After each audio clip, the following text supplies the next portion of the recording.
3G formula Himanta Biswa শৰ্মাই উলিয়াইছে যদিও মই নাজানো, নাই লোৱা যদিও মই নাজানো। মই এটাই কথা জানো, মই এইবিলাক 3G 4G 5G এইবিলাক চাৰি নাথাকোঁ কেতিয়াও কোনোদিন। মই এটাই কথা জানো যে শিৱসাগৰত সেইদিনা আমি লগ হৈছিলোঁ চব পাৰ্টি।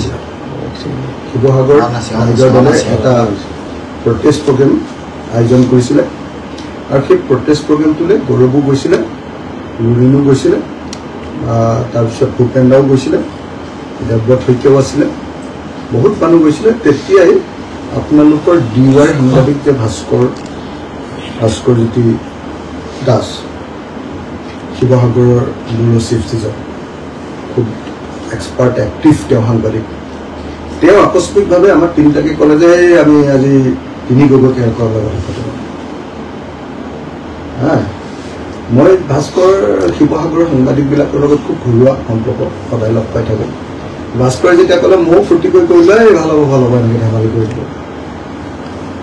সেইদিনা 3G তিনি গগৈ বুলি উলিয়ালে না। আপোনাৰ সেইটো মোৰ মগজু প্ৰকট বস্তু এটা। এইটো মই যিটো বুজি পাওঁ যে DY 365ৰ সাংবাদিক ভাস্কৰজ্যোতি দাস শিৱসাগৰ তেওঁৰ সৃষ্টি আছিলে। তাৰপিছত যদি তাত CMৰ কিবা পৰিকল্পনা আছে সেইটোতো মই নাজানো, ভিতৰুৱা কথাবিলাক মই CMৰ নাজানো বাৰু, হ'ব পাৰে নহ'বও পাৰে, লুৰিণৰ ভিতৰৰ কথাটো জানিবও পাৰে, মই নাজানো বাৰু, বিশ্বাস কৰি লাভ নাই, হ'বও পাৰে নহ'বও পাৰে। কিন্তু মই সেইটোক লৈ বৰ্ডাৰ্ড নহয় কেতিয়া না, মানে না কেতিয়াবা তিনি গগৈক লৈ উৎফুল্লিত, না কেতিয়াবা তিনি গগৈক লৈ মন বেয়া লাগে, এনেকুৱা একো নালাগে। মানুহে কোৱাৰ কাৰণে ময়ো কৈ দিওঁ কেতিয়াবা।